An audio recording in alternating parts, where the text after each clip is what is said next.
So let's go ahead and talk about the operations and maintenance on the BR3512. One of the cool things about the BR3512, it's a very simple unit to operate and definitely to maintain. You notice we got a couple different things. We have yellow, we also have light gray. Now, the reason why I point that out is because it's important to remember that anything that's in yellow has to do with something you're going to be dealing with during the normal operation of this piece of equipment. Likewise, anything that's in light gray is something you're going to deal with at the end of the day. So, remember it like this. Yellow, something I need to be trained on for daily operation. Light gray, at the end of the day, for maintenance. It's really that easy. So let's go ahead and go over the machine just a little bit, get you familiar with it. On this side we have the key switch. So you guessed it, if I go from off to on, well, we're going to have some indicator lights that's going to come on back here. First thing you're going to see is the actual battery indicator light.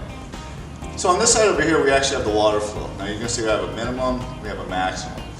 Now the thing that's important to remember when you talk cylindrical versus say like a disc machine, we don't need a lot of water because the cylindrical unit is actually constantly throwing the water forward. It's not actually throwing it out. So if we're operating this machine and we have it down here, and if I start seeing water come outside, you have way too much water coming out, simply just adjust this down a little bit. That's a good thing about cylindrical. You get a great scrub, you don't need a lot of water, you don't need a lot of juice because we can reduce all that for you. So what we're going to do, again, we're going to turn the key switch on. I'm going to go ahead and hit my solution switch on this side. Now you're also going to notice we have an eco mode switch over here. Now if it's on, the eco will actually be eliminated for you. Now the beautiful thing about that, if we need to reduce the noise level and everything like that for daytime cleaning, we can. However, if you want to have maximum vacuum, maximum solution and everything else for a normal scrub or maybe even a double scrub, we'll go ahead and simply turn the eco off. Okay, but at least you have that availability. So here's what we're going to do. We'll turn the key switch on. Make sure our water flow is closer to the minimum versus the max. Again, we want to keep the water contained inside, not outside. Go ahead and do the choose between eco or not. On this side over here, this is actually going to control your vacuum on and off, but it also keeps your squeegee either on the ground or in storage position. So go ahead, hit the switch down. That's going to engage my vacuum when I pull this yellow trigger. Now the other benefit of this machine, as you can see, I have the switch on. Everything should be loud and noisy right now, right? No, because nothing happens until you physically hit this. Now once I hit the yellow trigger, everything starts to work for me. The solution's going to flow, my brush is going to spin, and my vacuum kicks on.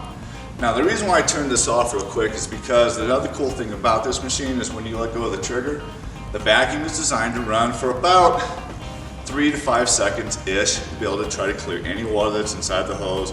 So you guess we don't have the drip and then water coming back out from underneath the machine. So again, to go over it, simple, key switch on, water on, equal on or off. Simply hit the vacuum, hit the paddle, and away you go.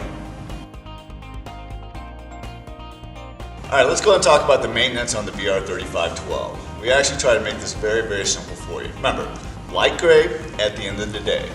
So if we start with this is actually our water distribution rail. It's a good idea to go ahead and take that cover off, inspect it, make sure we got even water flow all the way across on the brush.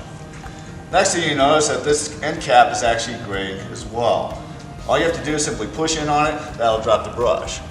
Now when you take your brush out and your debris bin out, go ahead and actually wipe the underneath of that, make sure you get all the dirt, debris, and all the other stuff. So that way next time we use it, when it gets wet, it doesn't redeposit it back on the ground again. Next thing we have back here is the squeegee assembly. Make sure you take that off, clean the inside of it, inspect it, because remember, this needs to work well too, because we need a dry floor. Next thing we have here, even though I know this is yellow, this is actually our recovery tank. It's a good idea to obviously drain this, make sure it's nice and clean, get something inside there and kind of swirl it around. So this, and then the other thing I want to point out is this is our recovery tank lid. So it's a really good idea to go ahead, crack this open. That way it's nice and dry next time we need to use it. Now, once you get through all this, wipe the machine down, make sure it looks good. Last but not least, plug it into the wall. Why? Well, because it needs to be charged for next time around. This is all you need to know as far as the maintenance of the BR3512.